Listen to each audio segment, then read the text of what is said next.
So welcome everyone. Whose first time is it in Newspace? Okay. $95 million. But only part of what URN is doing and part of a much bigger plan that we're going to talk a little bit about tonight.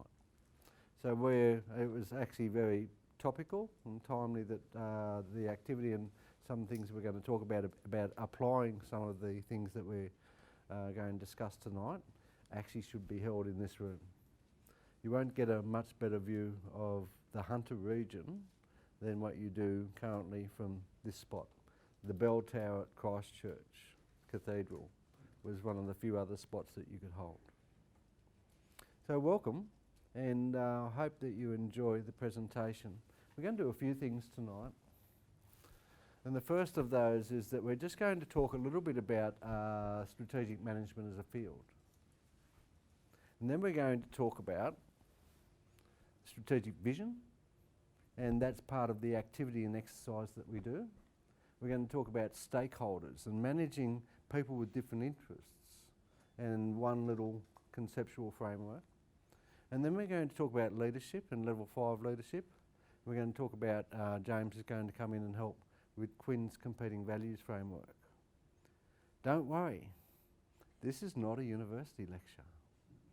So we're going to do all that quite quickly because a plan that was never enacted was only ever a dream.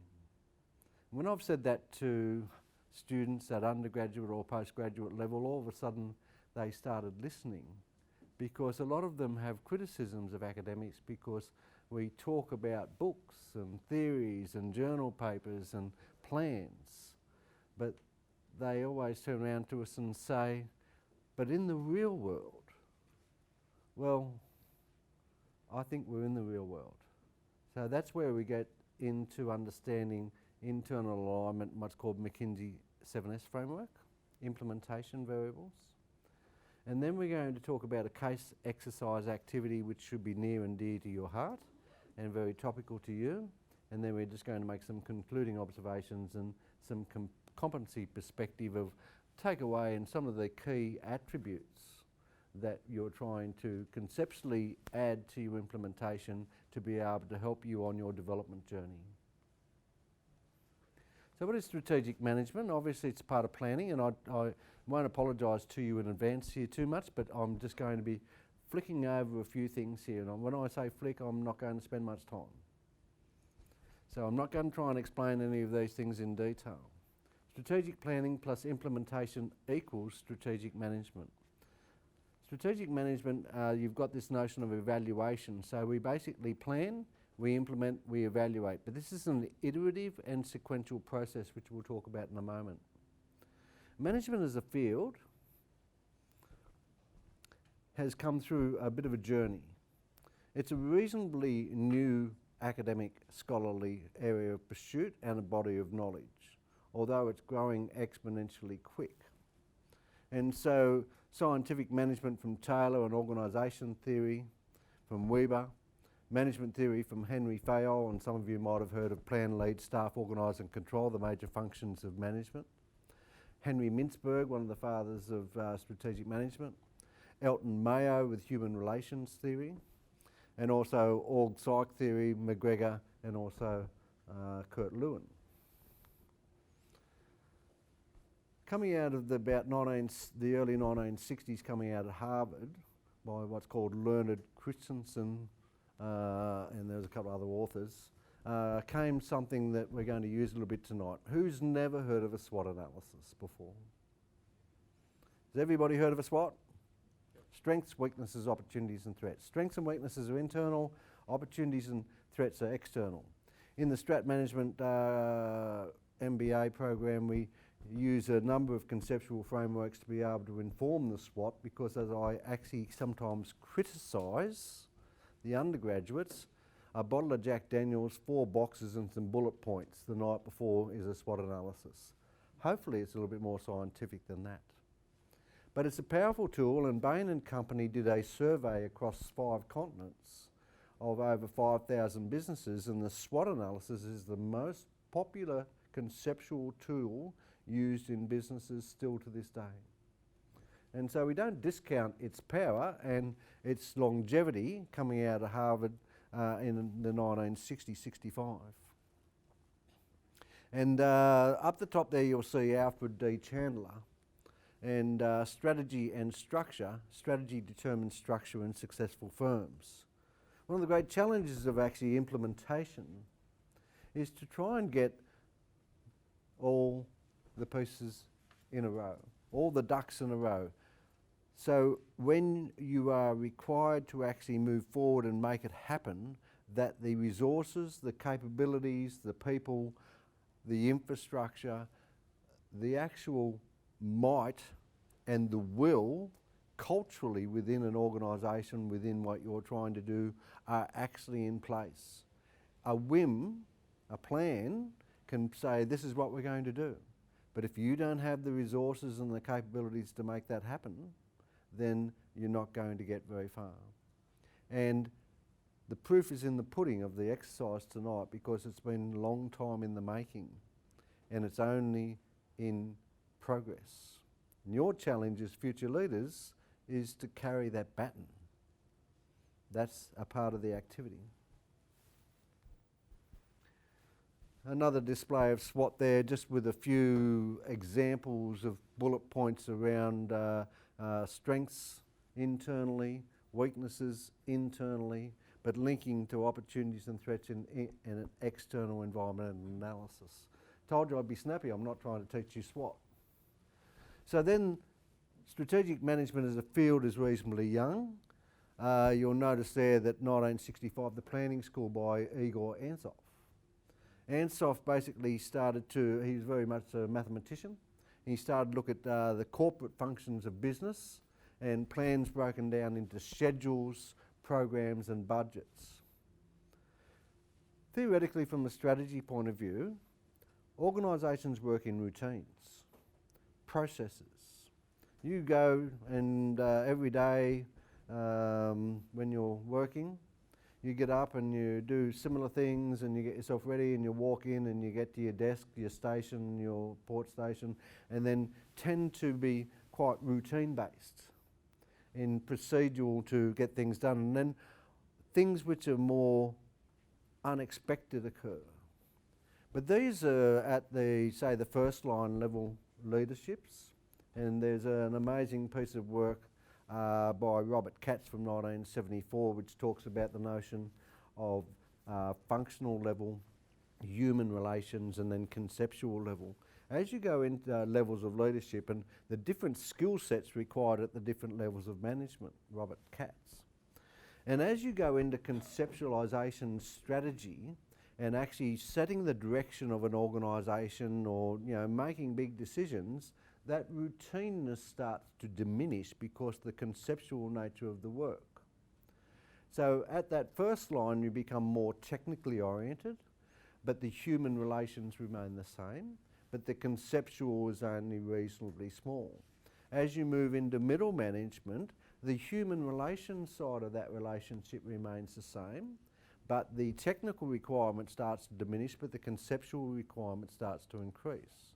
And as you go into executive management, that's probably why you're here, then the conceptual nature of the job starts to increase. The human element remains the same, but the technical requirement diminishes. So therefore, as jobs go into routines, it becomes much more difficult at the conceptual level. And the more senior you become, the more conceptual the job becomes, so your routine, things which are precedent, not precedented, and then that you have to make hard calls and decisions, become more frequent. Then in the 1970s, so that's corporate strategy, then you've got this notion of the Boston Consulting Group matrix. We won't talk too much about that. That's a portfolio analysis. Another day maybe. Profit PIMS analysis. Then the 1980s, Porter brings out two things: the industry analysis model, known as Porter's Five Forces, and also the notion of competitive strategy, cost leadership, focus, and all that sort of stuff. Another day.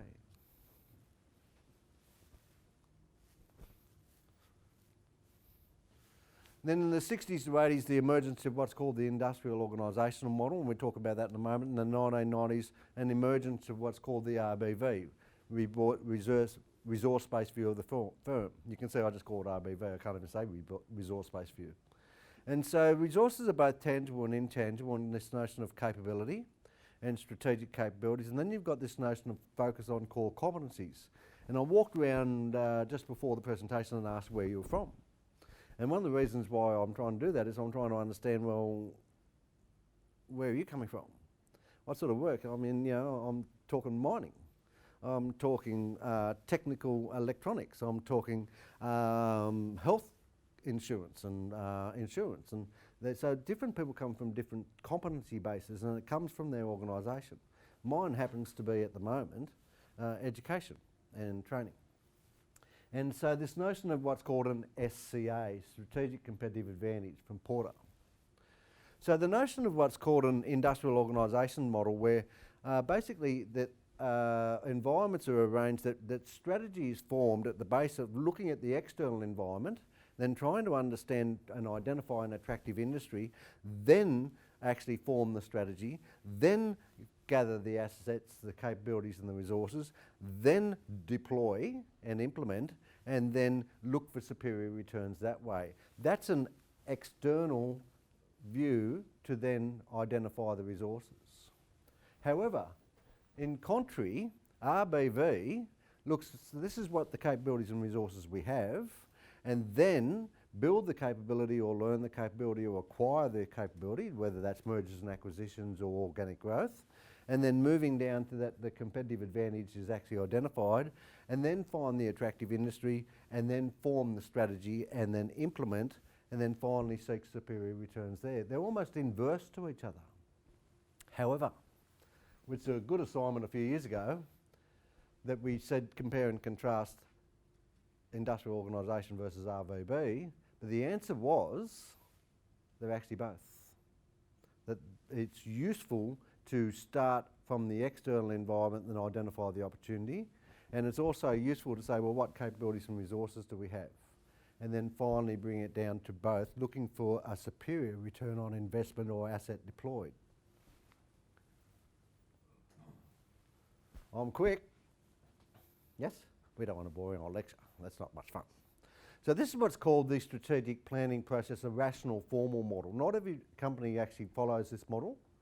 A lot of companies do without knowing. Some are more serendipitous in their nature that they actually don't go through these structured processes. But invariably, most organisations do it. And you can notice there that over the top there you've got the notion of analysis, direction setting, choice, implementation and evaluation. Right up the very top there. But what we do is we identify the notion of where we are today, the vision, the mission and the objectives, and then we go through this environmental, and you'll see there's the internal focus and the external focus. And that brings us back to identifying what are our objectives and vision. Then formulate, use choice, because that's where the more conceptual nature of this comes. And then finally, after we make a choice, we have to deploy those capabilities and assets. But building them and learning them and developing them is another thing. So steps 1 to 7 is what's called strategic planning. But a vision is, where are we today? What is the desired future state? Leaders commonly are intrinsic in that, but it's not always plain sailing. How do decisions get made within organisations, and where does the vision come from? If I asked you, what is your plan for the next 10 years, and where, if you could actually jettison forward, would you be in 10 years? How close would you get to making that estimate right? What is your vision for yourself? If you were the CEO of Telstra Corporation, how could you plan 10 years in the telecommunications industry to understand what you should be doing today to prepare the organisation for such an uncertain future, considering that we don't know the technology that's going to be prevailing within such a fast-paced, volatile, unpredictable market like telecommunications. Anybody heard of Project Loon? Project Loon is a experimental program by Google where they're floating high altitude balloons, and they're using a series of balloons in orbit, low scale orbit, to be able to bounce mobile telecommunication 4G, hopefully 5G network. So effectively we could in the near future have a global telecommunications network, which means that companies like Telstra, who are mainly Australian centric, are going to have a disruption within their innovative capability. So put that into your vision and work out where you're going to take that multi-billion-dollar business in 10 years' time. Vision's a peculiar thing and a great challenge. But within that, every time you take on a leadership role, as I talk about within strategic management, you have to manage stakeholders. And as I put it to the stakeholders, it's like standing in the middle of 12 wild horses. Everybody has an agenda. Everybody wants something. Everybody needs something. How do you balance that? How do you take that on as a person that is a leader in an organisation, at a policy framework, at a government level? Donald Trump, Malcolm Turnbull, ScoMo, President Xi, Theresa May. She's still the Prime Minister? Boris Johnson? Oh, no, he's not. So this is called Mitchell, Aggle and Wood's model, and this is called the salience model. What does the word salience mean?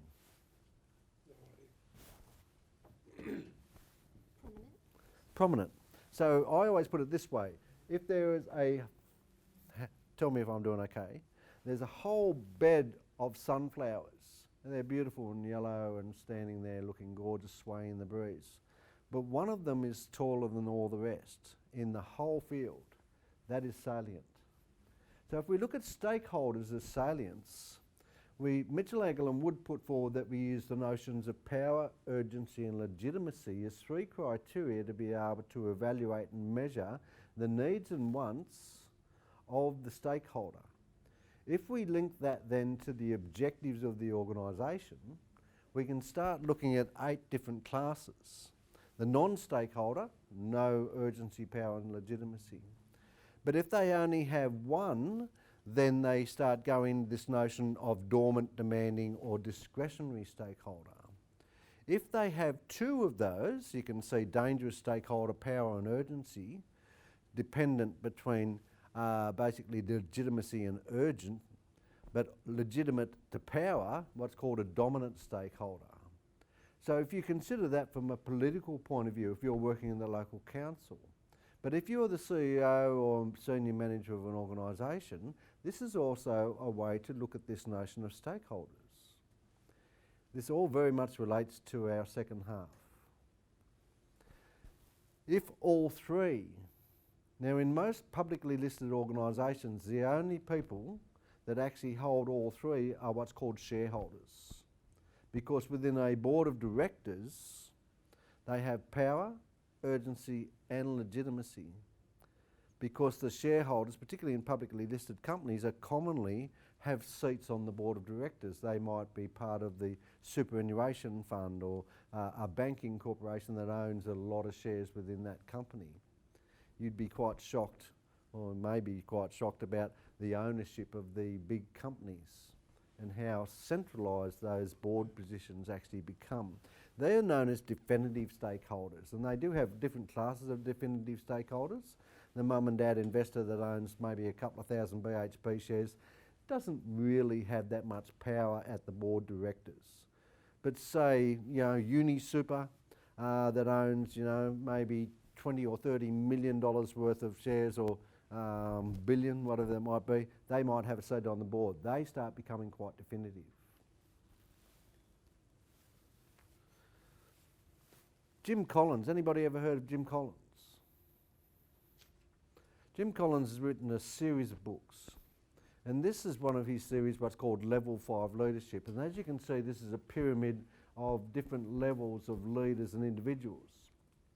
But Jim Collins' notions of the effective executive leader is that they actually are very strong-willed towards their objectives. They are able to manage the ambiguity of the various stakeholders and the demands on their time, on their resources, on their capabilities to be able to go into an uncertain future.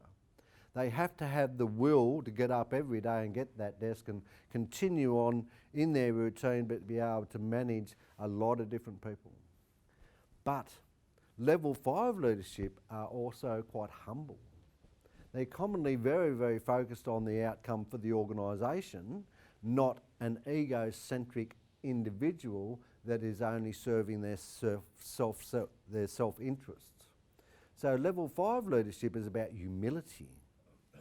Enough, but you can read about that. And I'll flick too far. Hopefully you can remember some of these things. This may come in handy. This is the notion of punctuated equilibrium. As things change, this comes from the originated out of biology, right? Species. Things go through a period of stasis or static. Then over time they may incrementally change. Then usually what occurs is that there's some disruption in the force, Luke. And that's known as flux. And that within an organisation, within a council, within a government, within whatever we're talking about, creates disharmony, lack of direction, argument, conflict, and commonly creates what's called a misalignment to the change within the environment. There is another model attached behind this, what's called strategic drift, but I didn't put this in today. And then over time, if the organisation gets far enough away from being probably what it needs to sustain itself to survive, it will get to what's called Bergelman calls a point of inflection. And then it will need to transform. And it will need to become what it needs to be to survive within the environment in which it exists. Species. And if they don't adjust, don't adapt, don't transform, the fit survive. The notion of punctuated equilibrium, very much related to your activity. Up to you, and I can put all these slideshows there. I'm going to call on the program convener from the MBA. He's going to talk a little bit about, you've got to point this over there. So please welcome James. Yep, thank you. Thanks folks, thank you.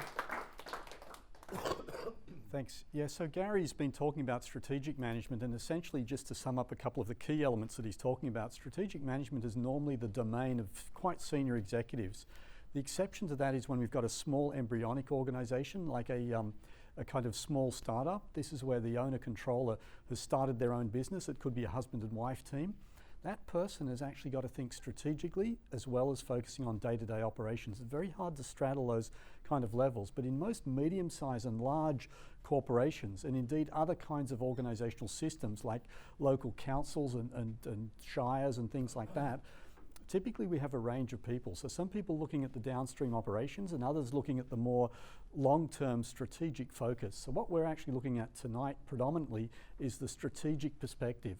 Strategic perspective then suggests that we actually come up with some kind of ideal vision for the future. What that future state is in terms of time horizons can vary. When I went to business school 20 years ago and did my MBA, we were talking about 5 to 10 year time horizons. Nowadays, most CEOs talk about 1, 2, 3 year projections as to what they can see out on the horizon and how they can reposition their organization. So strategic management then, or strategic exercising of one's grey matter, is really looking to the future and trying to reposition your organization so that it doesn't get eaten alive or boiled alive.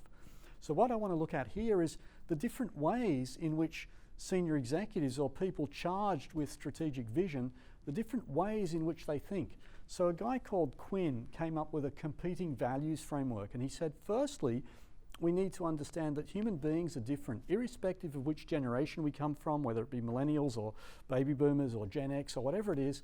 Individuals vary according to personality preferences, demeanour and temperament. And our demeanour and temperament takes us in a particular way.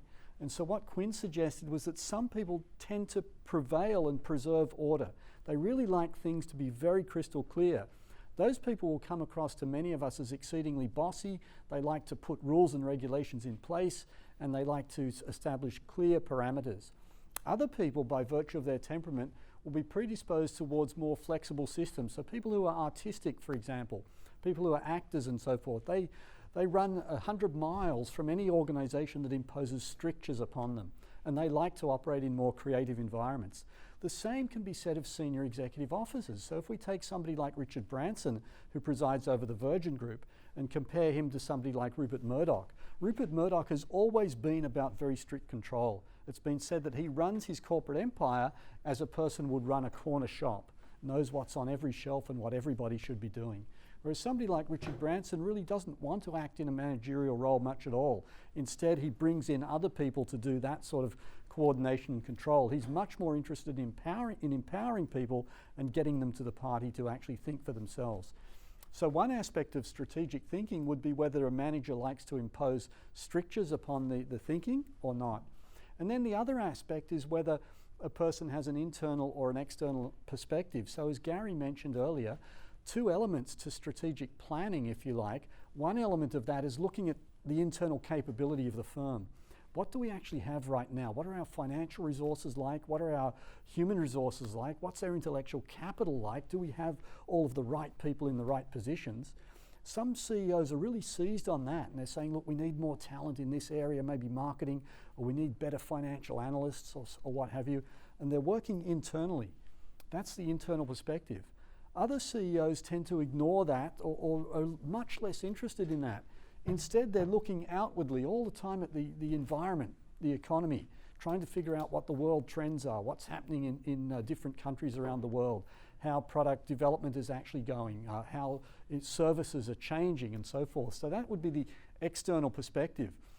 So senior executives vary in that respect as well. Some senior executives are predisposed towards emphasizing internal capabilities when they're planning strategically. Other senior executives, particularly the entrepreneurs, are mostly focused externally, are much more interested in what the opportunities in the open market are. People like Richard Branson and indeed Murdoch are similar in this respect, that they both have a strong preference for the external element. Branson's interesting though because he also regards this highly. So we'll actually have a look at some examples just to illustrate that. Yep, there we go. So here are some examples of individuals who we know, that we can see the images and so forth. So the entrepreneurs, typically most people who have an entrepreneurial capability seem to actually have a flexible mindset. They don't prefer rules, regulations and formal procedures in their organizations. They prefer to keep that open because it maximizes the possibilities that they can actually capitalize on when they think strategically. So entrepreneurs then, people like Richard Branson, and indeed we see Steve Jobs thinking very much that way as well, but the flexibility aspect. And then we've got someone like Murdoch who's more of a control-oriented person predominantly, but also has the flexibility there. So we see Murdoch throughout his 30-year career moving up and down there with some flexibility in terms of opportunities, but also trying to impose a lot of control on the way his various corporate empire is working. So these people are the strategic planners. We see a lot of these people, currently most of these people are still baby boomers. Very few of them are Generation X, so people are born in 63 or before. They're controlling our corporations. Those people actually grew up in families where only one person worked. They didn't have both people working. They grew up in families where people could expect to have jobs for life. So baby boomers by and large are very sort of traditional in their thinking. And we see most organizations operating in this kind of quadrant here, many CEOs operating that way, but not everybody, as we can see Branson operating there. And then we have the human resource managers, those individuals who actually are predominantly focusing inwardly. So Anita Roddick, when she founded the Body Shop, she was all about, strategically, she was all about trying to ensure that people actually had rewarding lives, that when you come and work for the Body Shop in any capacity whatsoever, that you fulfill yourself as a human being. that you're able to extend yourself. So her strategy was all about providing that kind of capability for human effort to excel. And then the internal quadrant here, internal control, we've really got to go back through history to look at Henry Ford and other people like this to suggest this is where our organizations were in terms of strategic thinking 50, 60 years ago, and the early stages of the industrial period. So that's a nice way of kind of trying to frame strategic thinking. Some people have a tendency to prefer the internal elements of what they've got, looking at the resource-based view of the firm. Other people like to focus predominantly on external elements. And as Gary said earlier, it's really, in terms of the strategic planning process, we really need to consider both. And when we consider both, we've actually got greater potency to develop a wider range of strategies that might be successful. We've got Jack Welch right in the middle here because he's an unusual person. He actually spent 20 years at the helm of General Electric from 1980 right up to 2000. It's going back a little while now, but he was unique because not many CEOs last 20 years in that position. During that time, he actually went right round that model there, exercised strategic thinking in all four quadrants, which is very unusual. Few CEOs actually operate equally in all four quadrants. They tend to have a preference, and that's why Quinn is calling it a competing values framework, suggesting that if people have a penchant, as Murdoch does, for an external perspective and a control orientation, they're going to find it very hard to actually spend time thinking like an HR person. The other thing I should mention just very briefly is, Gary touched on this as well, really interesting. When you actually meet people in an organization, you need to know where they're coming from. And universities, for example, not all business graduates are the same. Some people who do a business degree major in human resource management. If they're majoring in HR management, many of the courses they're taking are teaching them to think this way, teaching them to focus inwardly. How does the organization work? How can we improve the structure? Are the people motivated? Whereas if people are studying marketing at university, they're still doing the same degree, a Bachelor of Business or a Bachelor of Management, but they're majoring in marketing. Many of the courses they're taking are getting them to focus externally. What are the market opportunities? How do we actually capitalize on that? And so different people's training can predispose them towards different elements of internal or external focus. And the same can be said when we actually look at people who train as accountants. They're actually training to actually put in place certain control mechanisms and certain strictures that might enable organizations to track money and so forth.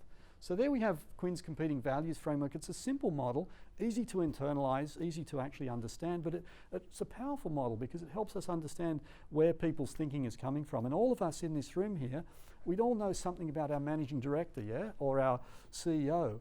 We can start thinking, what's their focus? Are they mostly focused externally, or do they care more about how the internal working is going? And I think, is there one more? Yeah, one more. So this is just unpacking that a little bit. In terms of this particular strategy then, people with a flexible penchant and an internal focus, a lot of their strategy is going to be around HR development. So they're going to be focusing on the potency of individual employees. They're going to care a lot if the motivation levels are down. They're going to care a lot if people aren't fired up and wanting to do a really, really good job. Individuals here, the entrepreneurs, they're going to be looking at resource acquisition. What can our organization do to pull in more resources to actually create more potency that way? And then the typical leaders of many organizations we see are all about productivity and efficiency, squeezing dollars out, doing more with fewer people. Planning and goal setting becomes their modus operandi. And then finally, we actually have the more traditional approach, information management of the past decades, which doesn't seem to prevail today, but stability and control then become key elements in that respect. So there we go, that's Quinn's competing values framework, and yeah, Gary just wanted me to introduce you to that element there. Hey, Gary.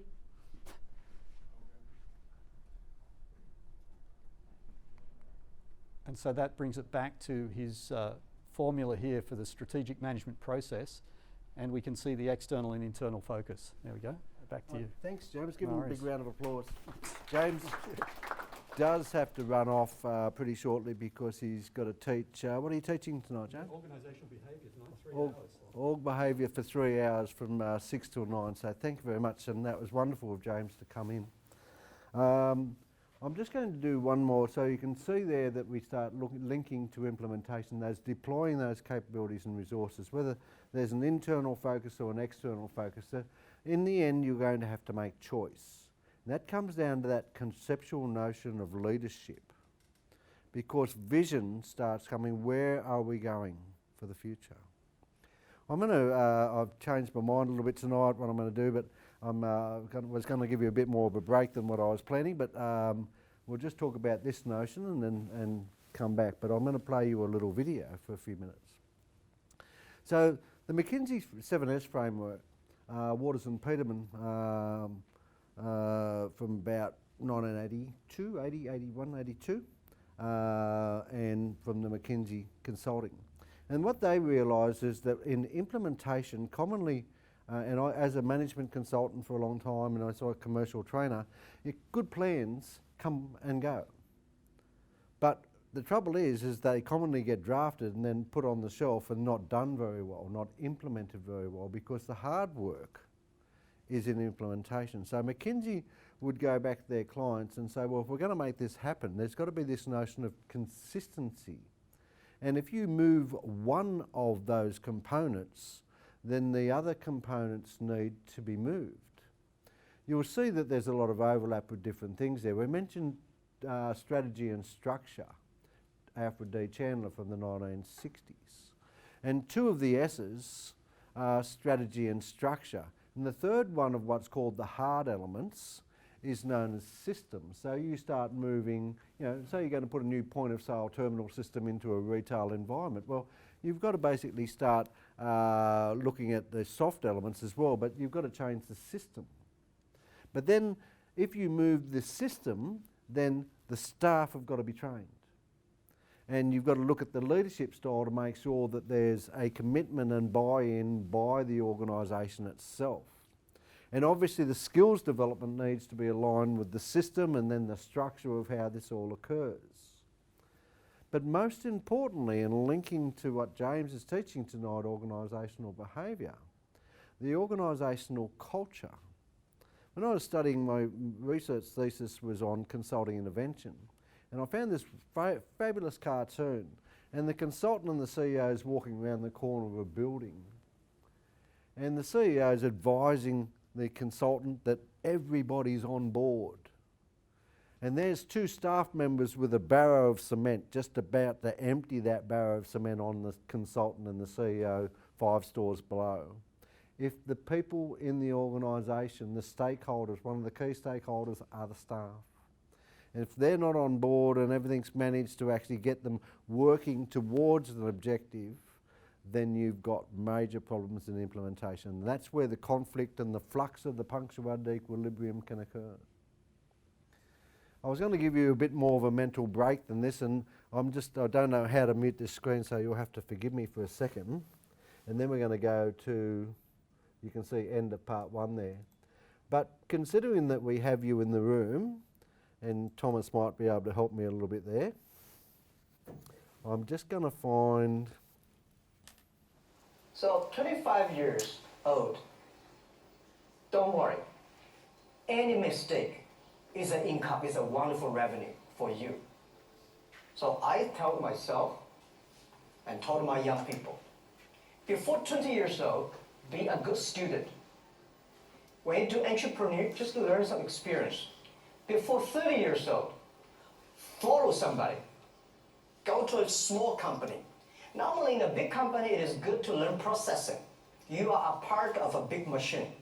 But when you go to a small company, you learn the passion, you learn the dreams. You learn how to do a lot of things at one time. So before 30 years old, it's not which company you go, it's which boss you follow. It's very important. A good boss teaches you differently. And from 30 to 40 years old, you have to think very clearly when you're working for yourself, if you really want to be an entrepreneur. When you're 40 to 50 years old, you have to do all the things that you are good at. Don't try to jump into the new area. It's too late. You may be successful, but the rate of dying is too big. So 40 to 50, think about how can focus on things that you are good at. But when you are 50 to 60 years old, work for the young people. Because young people can do better than you. So rely on them, invest on them, making sure they're good. So when you're over 60 years old, spend time for yourself. On the beach, sunshine, right? It's too late for you to change normally. But this is my advice to the young people. 25 years old, make enough mistakes. Don't worry. You fall, you stand up. You fall, you stand up. Enjoy it. I mean, 25 years old, enjoy the show, enjoy the show. I didn't have a rich father. Tried 3 times for university, all failed. I applied for Harvard for 10 times, all failed. They don't even want to see me. For the last time, I went to the teachers' college, which was considered the 3rd or 4th class of my city. So I applied jobs for 30 times, got rejected. It was so difficult at that time. I was so frustrated because I taught in the university. My pay was $10 a month because I could not find a good job. In 1994, discussed that I'm going to do something called internet. And 23 of them against it. They said, this is a stupid idea. We have never heard about internet. And you know nothing about computer. And I never thought I was smart. Nobody believed that I could be successful. Because everybody say, well, this guy think differently, think crazily. You know, they think about something that never work. I tried to borrow $3,000 from the banks. Took me 3 months, but I still cannot get it. We talked to over 30 or 40 venture capitalists. Everybody said no, forget it. As I said, I believe it. I think this thing could be big. I never thought it would be that big like today. But I believe that something is waiting for me there. And I have to work hard to prove myself. That was the tough experience. So we gathered $50,000 from 18 founders. We started. For the first 3 years, we did not have even $1 revenue from our business. It was not easy. Why it keeps going ahead, going forward? Because I received lots of email of thanks from the customer. They say, this is such a great thing. We cannot pay you, but this thing helped us. If you keep on helping us, one day you will be successful, and I believe this. Little by little, we build up our business. Little by little, we build up our ecosystem of the infrastructure. And now, after 16 years, we have an Alibaba group, we have a Tmall group, we have a Taobao group, we have an Alipay. And people said, you are so smart. How could you make a company like that? Bill Gates, Warren Buffett, Jack Welch, Larry Page, Mark Zuckerberg. The difference between those people and other people, they are always optimistic for the future. They never complain. They always try to solve the problems of the others. When you're optimistic, it's always opportunity. People sitting here today, Jack, where is the opportunity? I don't have a job. I don't have this, I don't have that. We are at the best time of this century. The best assets you have is that you are young. Don't complain. Let the other people complain. The opportunity always lies where people complain. Think about how you can make things different. Is there anything I can do that make the difference? And then when you think about this, start to do it. I saw a lot of people, young people, have fantastic ideas every evening. But in the morning, they go to the office same again. Being an entrepreneur, you have to do the things before the other people do. You have to wake up before the other people wake up. You have to be more brave than the others. Using instinct. Everything you do is to the need of the customer. To everybody. That goes on for a little bit of time. The amazing Jack Ma. But he tells in that video a little bit about his challenges. 3 months. No one would even lend him $3,000. And from those humble beginnings of actually trying to bring it together, he wasn't educated. He wasn't even accepted into the high schools, but the high universities. But the bottom, I always look better in the dark. The bottom line is that he persevered. And he starts talking about some of the qualities that brought Alibaba. Very, very disciplined, very long and hard working. I've got his original IPO speech to his staff on video. Amazing. So tonight we're talking about implementation. We're talking about strategy. We're talking about leadership. What I'm going to do is stop for about 3 to 5 minutes, let you gather your thoughts. You've sat at tables. There's a few people that are not, and I'm going to give you some butcher's paper. Your challenge tonight, as you start to sort of look at, and what have we talked about? What do you remember most tonight so far? What's the thing that's hit you in the face? I guess just that concept of external and internal influences. External, internal? Flexibility versus Control. Flexible versus control. Yeah, probably that model that James put up about Yep. the personality. The Quinn's competing values framework. Yeah. Jack Ma story. Quinn's. Mm-hmm. just the way different CEOs think. CEOs think. About vision of companies. Vision. Well, that's where we're going to work a little bit tonight. What do you remember most so far? I was just thinking about that diagram and how people operate and how that kind of is implemented in my business and how they're In the kind of going Quinn's- through change. Quinn's or the the the like 7S. diagram where it had like the flux before it went up the like punctuated that. equilibrium. Yeah. Yeah, a lot of people can't remember that at first. That sort of starts getting a bit more conceptual, doesn't it? Mm. But yeah, that's an amazing thing. Well, I want you to think about that when you go for your challenge. I'm going to give you about a 3-minute break. I'll just have a drink of water. Your challenge.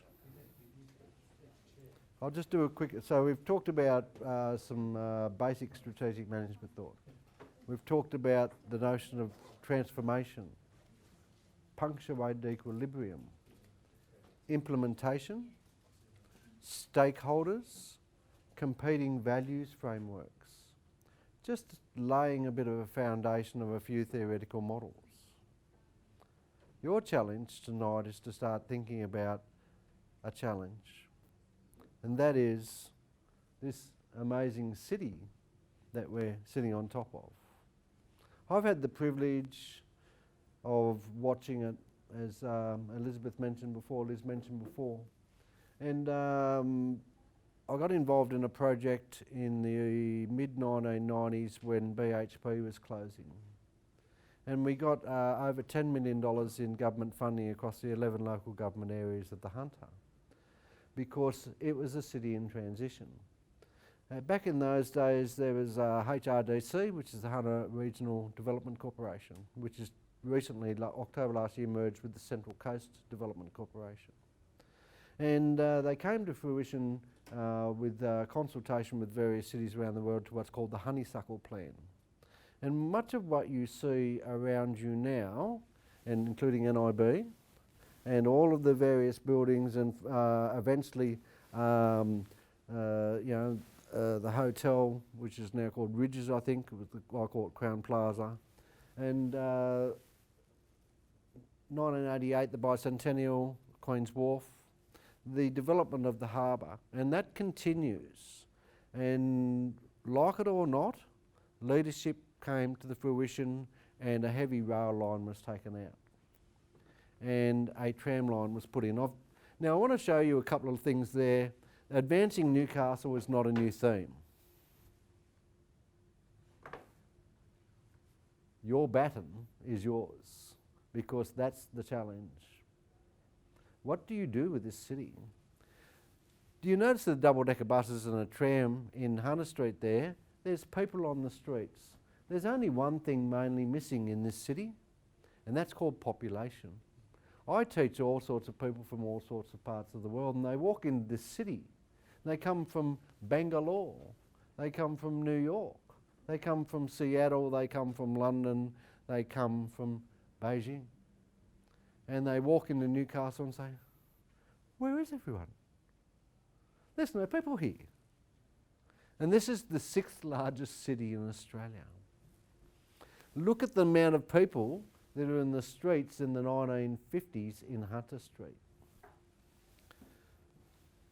Some rallies, you can see there's the Civic Theatre, there's a couple of amazing, there's the docks with the tall ships. That's the history of this town. It's got an amazing history, and I've been fortunate enough to research it over the years to understand it a little bit. And amazingly, there's Nobbies before they blew the top half of it off and built the breakwall to make Nobbies Beach. So we've been transitioning for a long time. Now, I love the advanced Newcastle dinner. I couldn't help but put this one in. I'm a great fan of what's been done there. I remember in 1992 I actually reset the top of Queen's Wharf as a function centre. I think it still is a function centre to this day. And I stood in front of a meeting, and I'd only been in town for a few years, and I said, I don't understand why this big railway line's in the middle of this, separating the city from the harbour. Well, 30 transport studies later and all sorts of stakeholder management going on, a leadership decision was made by the Baird government to finally pull it out, stop it, build a terminus and build a tram line, light rail. But I'll put this one to you. There's Scott Street, Hunter Street with horse and cart and steam. In the middle there, that's the T&G building in Watt Street, where that project, we actually rented the whole first floor of that T&G building for about 18 months. There's the tram line up towards the top of Hunter Street. And in the top right-hand corner there is a 1938 map of the tram system in this city. And it runs all the way to Wallsend through Jesmond Park, which is now a cycleway. It runs up into Mayfield, it runs over into Carrington, it runs up Derby Street, it runs up Union Street, it runs up Hunter Street. The red that you can see there is today's light rail. People do argue that the terminus and they didn't have the rail system like we do now, but it'd be nice if a light rail would run to Belmont and Wallsend, and that would make this city change. And of course, the tram system. I'm a fan of it, and I jump on it every so often, run up to the beach and buy some chips and have on the beach at lunchtime from here. It's a good thing for here.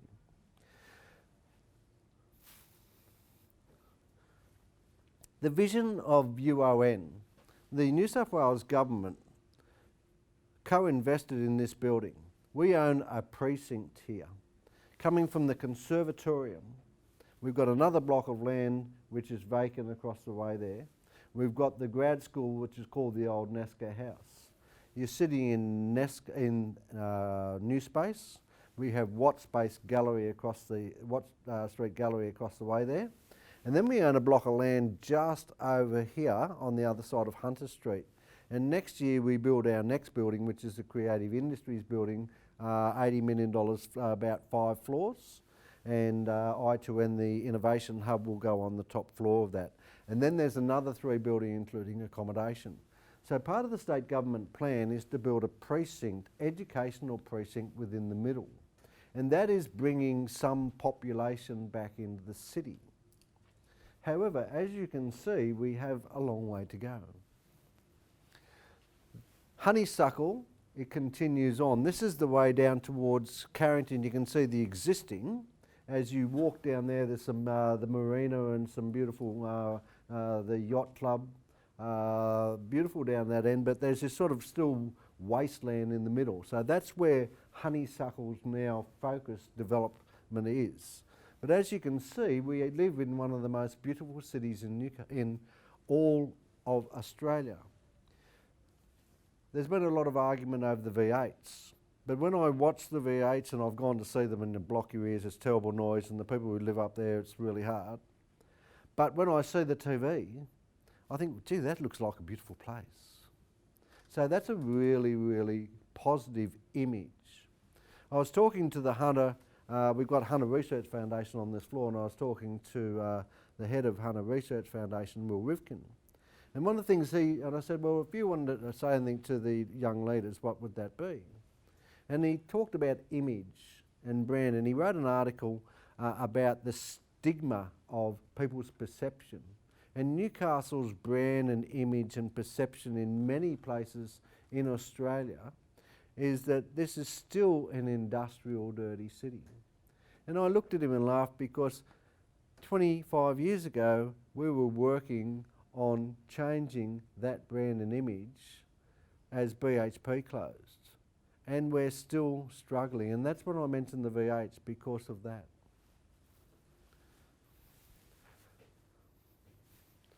The aim is to develop a roadmap tonight, just a few brief points, of creating a smarter and more innovative Newcastle to maximise opportunities in sectors including technology, advanced manufacturing, digital economy, creative industries, education, here we are, the state government's been very much co-investing in this one, port and port facilities, energy and water efficiency.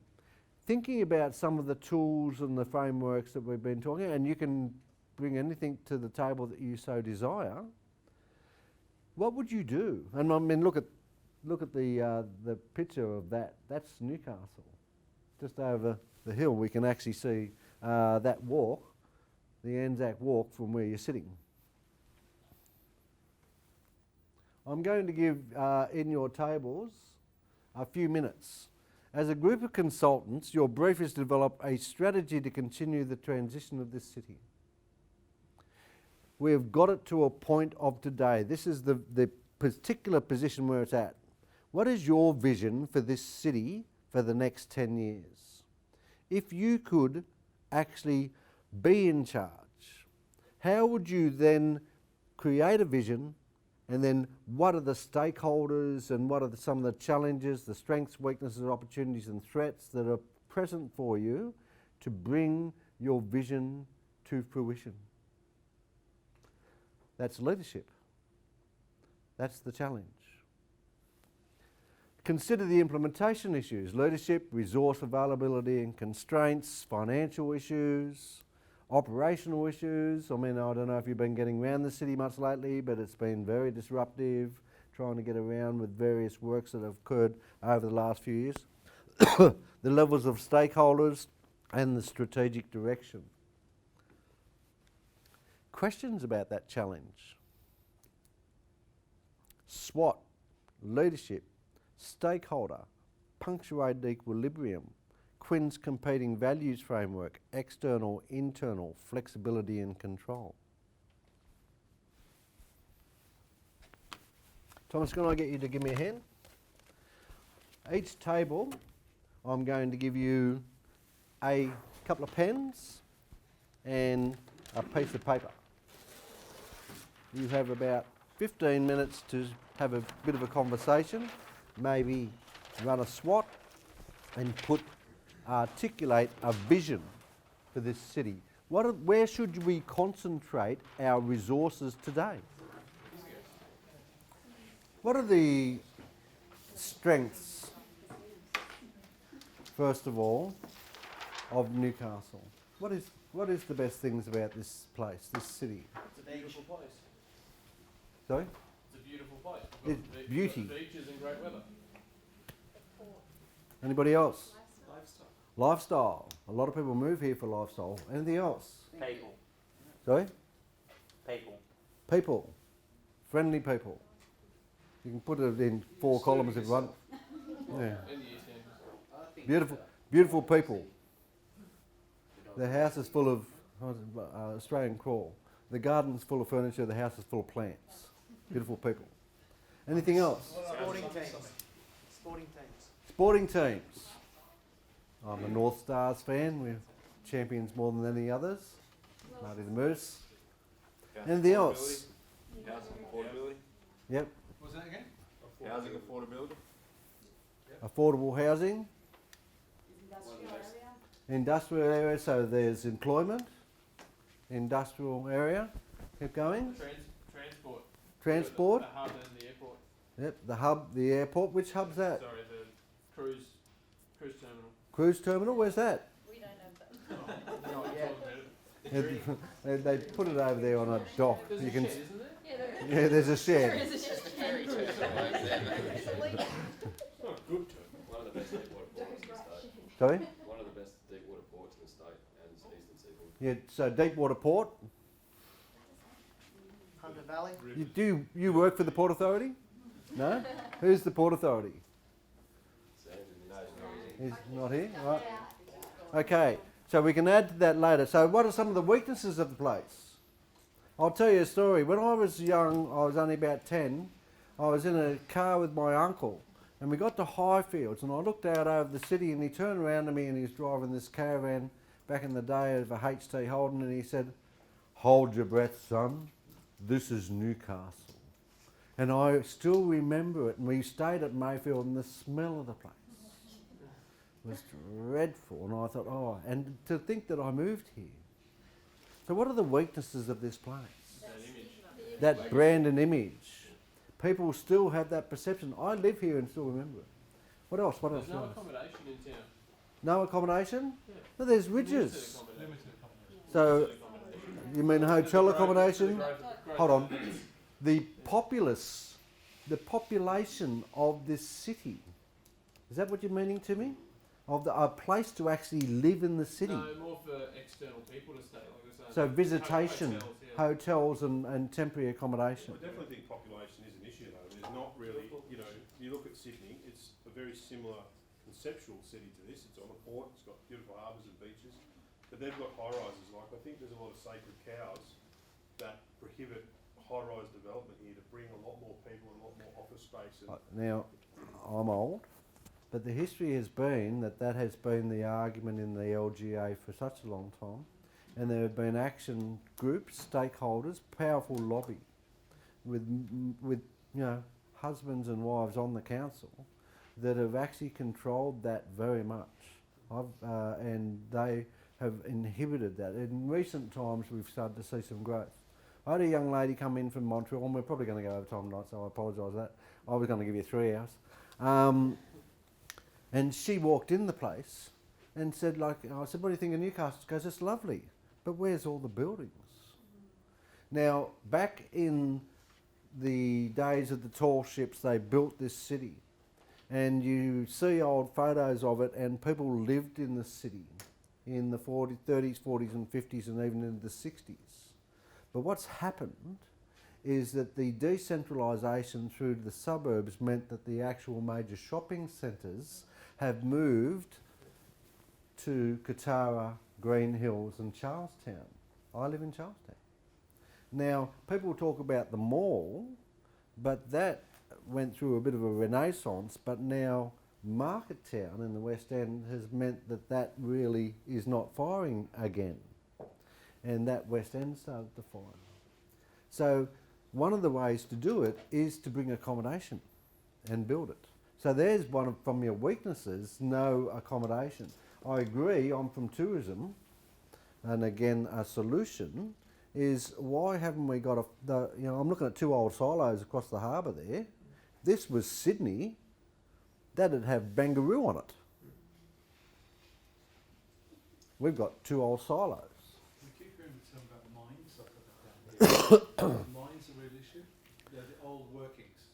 Yeah, the mine subsidence. Trinity.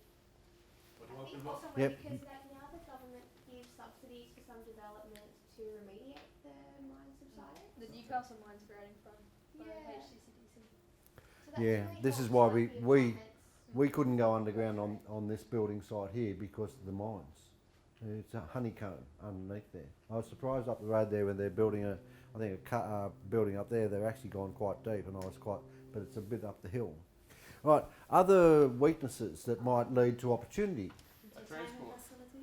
The entertainment facility. Now, that's changing, isn't it? But realistically, what's called the mice market. Meetings, incentives, conferences and exhibitions. How many major events are you seeing in this city? one, V8. Not many. So entertainment is lacking, although the small bar licence, 100 patrons or less with no gaming machines, that's fragmented that industry and there's more of them popped up by like the Hairy Wombat. It's going all right? No, can I? We're removing car parking spaces, Yeah. but also at the same time we're actually having fragmentation in terms of transport. I live in Dudley, which means I've got to get two trains, two buses. And if I want to go on a piss on a Friday night, that's a technical term, sorry about that, we'll go drinking. My last bus is at 8 o'clock at night. So you've got some options, but I'm looking at the Knicks down there, or whatever they call it, the Workers' Club, and I'm still seeing a bit of a ghost town. Although West are doing a great job of a spend. So what does that tell us? Right, so working on those weaknesses and link it to the opportunity, because this is about vision. What does this city become? In 10 years' time, how do you solve this? Good Car transport spaces. links. Hold on, Car car space. space. What's the problem? Well, the problem is that no one, we're an industrial town, so people have this way of doing it. No one's going to buy property in town if they can't park their car out the front, or somewhere for their car to park, whether that's a high-rise car parking area, but we've taken it all off the streets and not put anywhere else in for it. Driverless cars, mate. Actually, car parking in this city now, with you buy an apartment's worth about $50,000 extra on the apartment complex, about 50,000. But it's not only about car parking for residents; it's also about car parking for people who come here. However, think futuristic. Most urban centres, including Newcastle, will be self-autonomous vehicle only. And therefore the design of this city is starting to move forward to a point where there will be no car parking. You may be able to ring your car and say, right, I'm ready, and your car or your Uber car comes and gets you. Still needs to come from somewhere. It needs to come from somewhere, which is probably your garage, right? And did anybody see the Bastille Day celebration? The flyboard? What happened with Macron this week? You guys don't have enough time at all. The flyboard guy, they actually had a hovercraft with a guy flying it. Come to the Bastille, Google that one and have a look. So who knows what the future holds? Design thinking's a funny thing. Leadership needs to imagine an unimaginable future. You're not necessarily thinking outside of the square. Bullet trains. Sorry? Bullet trains. Bullet trains, that's right. Who said that Newcastle necessarily has to work here?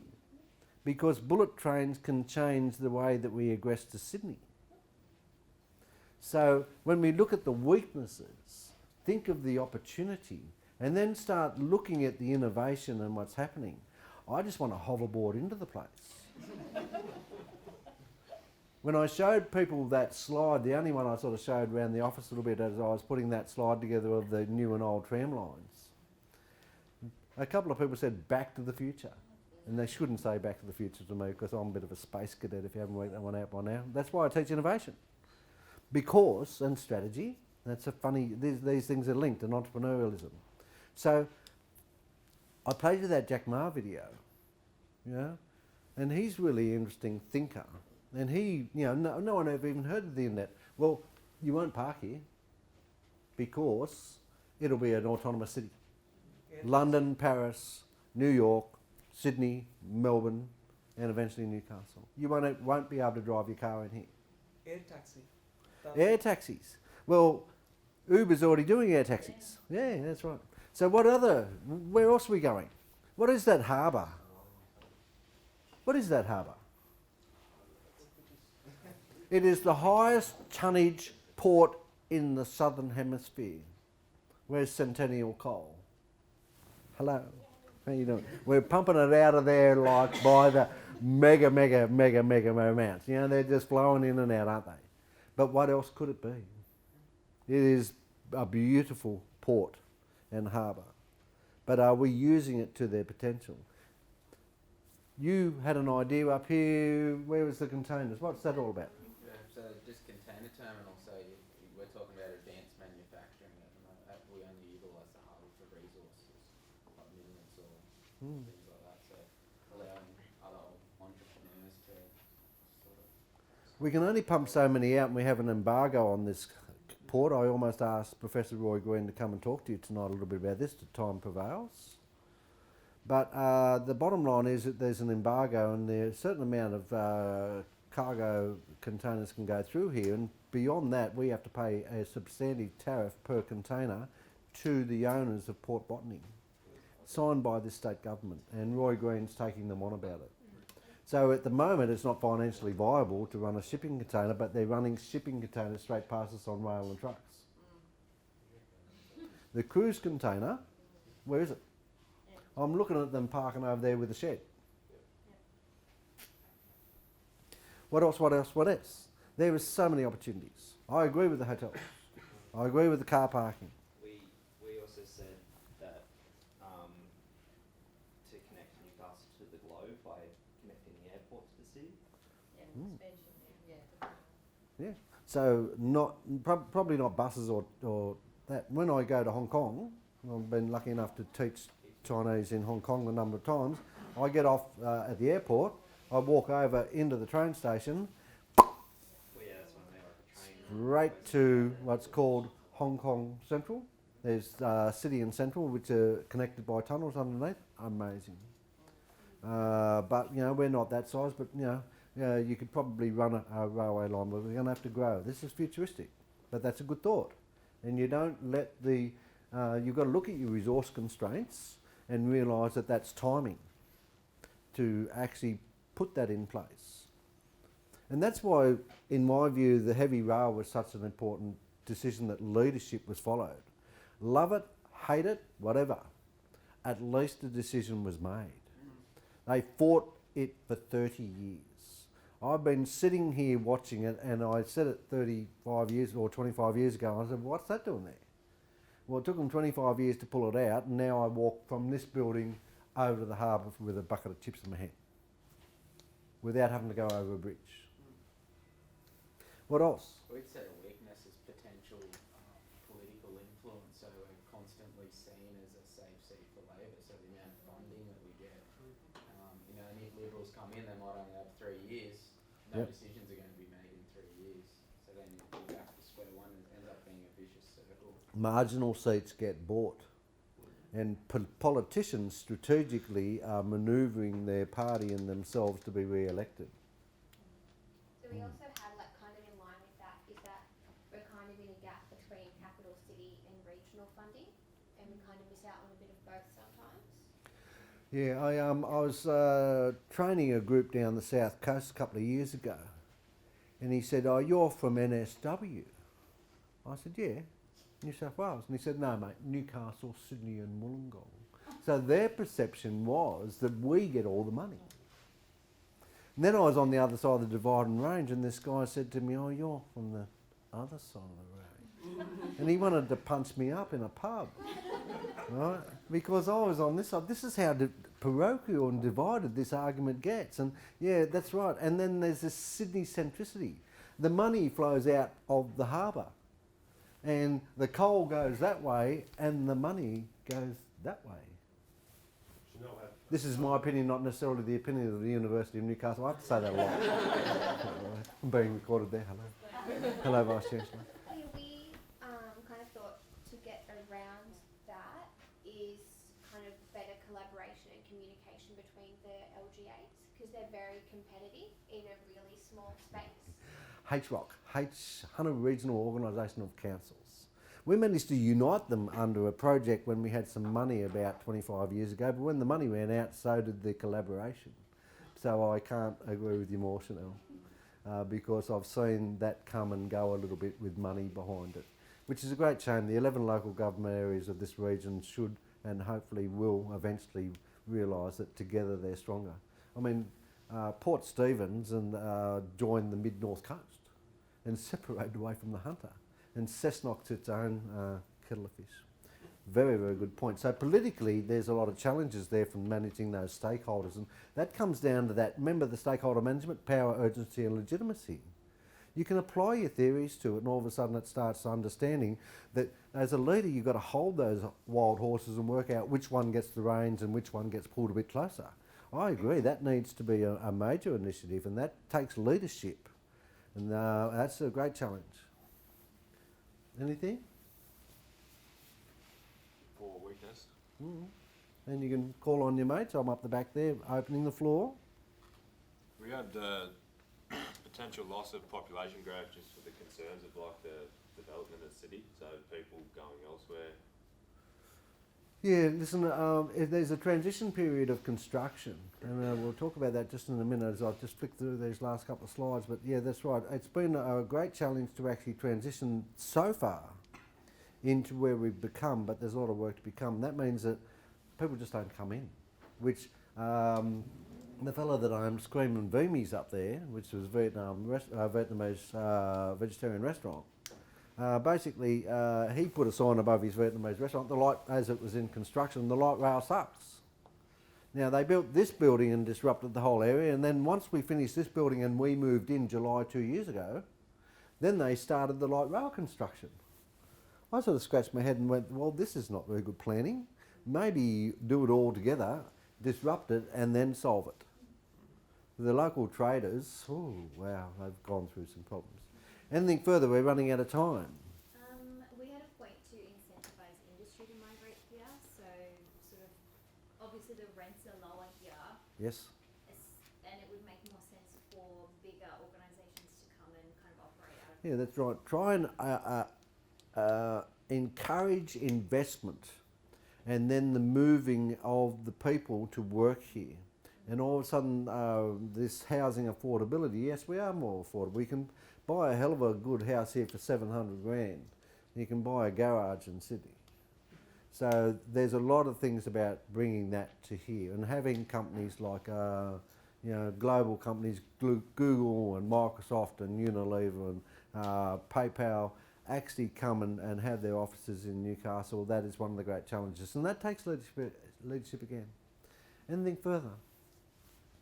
We had another one for nightlife. Pretty much dead here. So.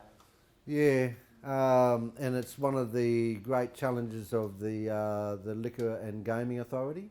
The lockout laws, certainly, as I was saying too, I worked in the industry when I was a young fellow, and I mean it was a zoo and dangerous, but there was a nightlife here. But then the lockout laws came along and they were trialled first in Newcastle, and that really did put an enormous dampener on the nightlife.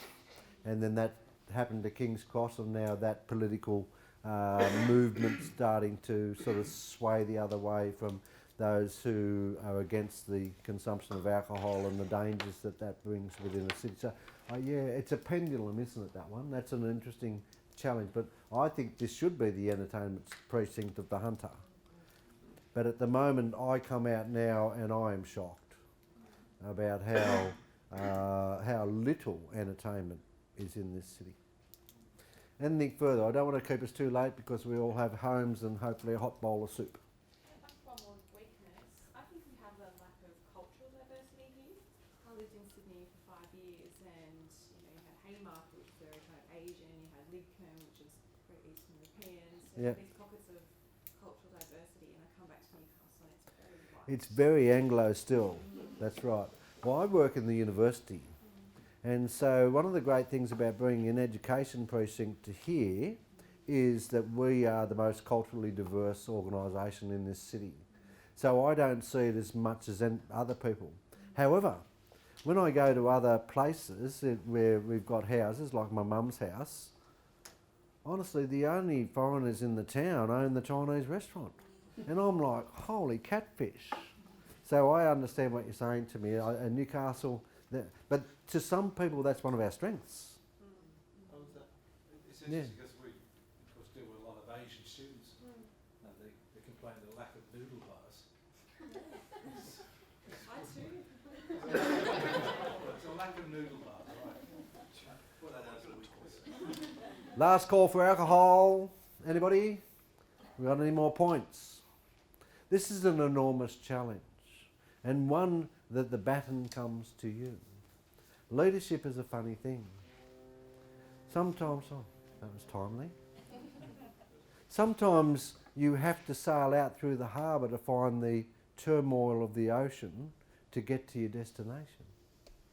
Like that ship, probably. And that uncertain future is going to pose some problems to you. Design thinking, leadership, challenge, stakeholders, competing values, wild horses. I hope you've got, I've got a few more slides, but we're not going to do it. But, as you can see, the baton comes to people like you in this city. I'm going, as I say to my first years, and Thomas will vouch for this, I'm going fishing.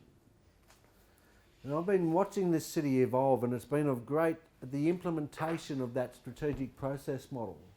I've seen the arguments go on, and I'm loving what's going on now, and I'd never imagined that I'd be standing in this building 25 years ago. My first job as a consultant was to refit the top of Queen's Wharf in 1992.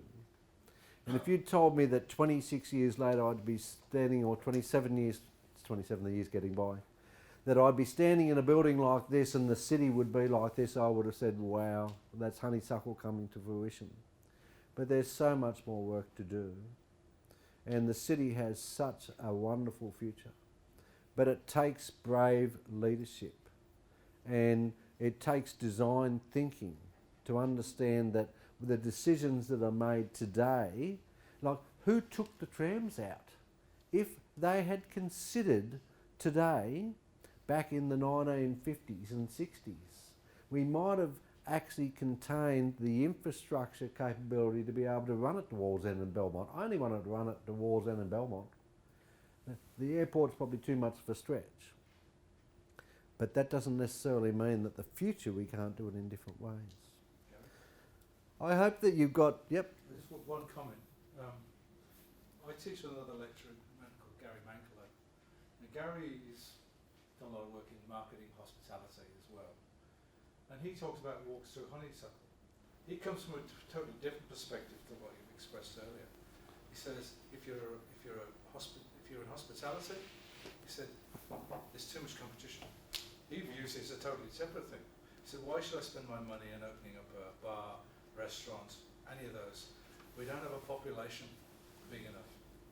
So if you say population is an issue for Newcastle, he said, that's going to drive up housing. One of the benefits of Newcastle at the moment is got cheaper housing. So it's a real conflict, and imagine that conflict at a local level. Those who are here, for instance, I take you up there at the end of the rail line. They've turned off the beeper noise when a train comes in because of a resident complaint. And a friend of mine who's in disability talks about if you're blind, it might be a good idea to actually hear when the train's coming. Also, the railway at the end couldn't get a liquor license, so they had to close down because somebody complained.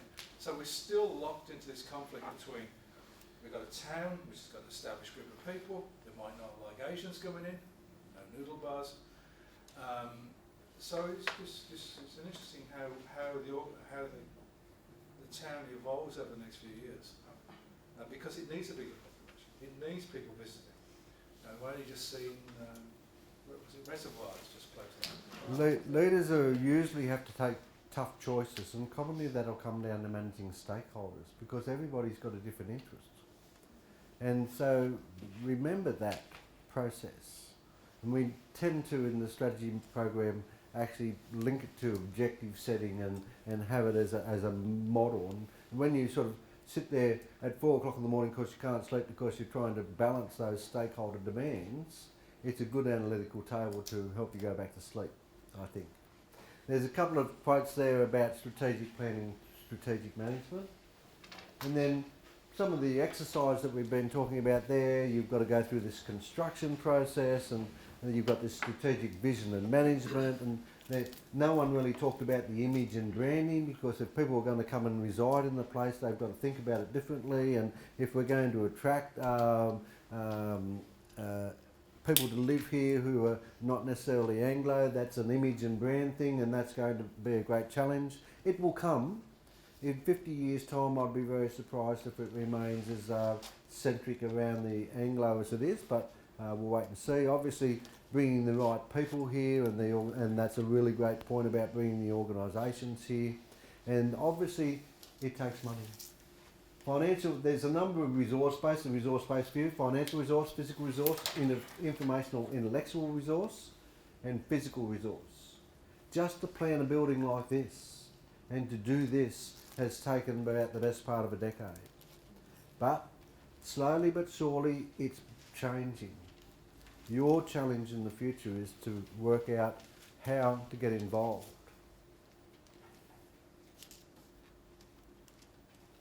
So you look at this current situation, a city in transition, trade, productivity, visitation inhibited, political and community disharmony.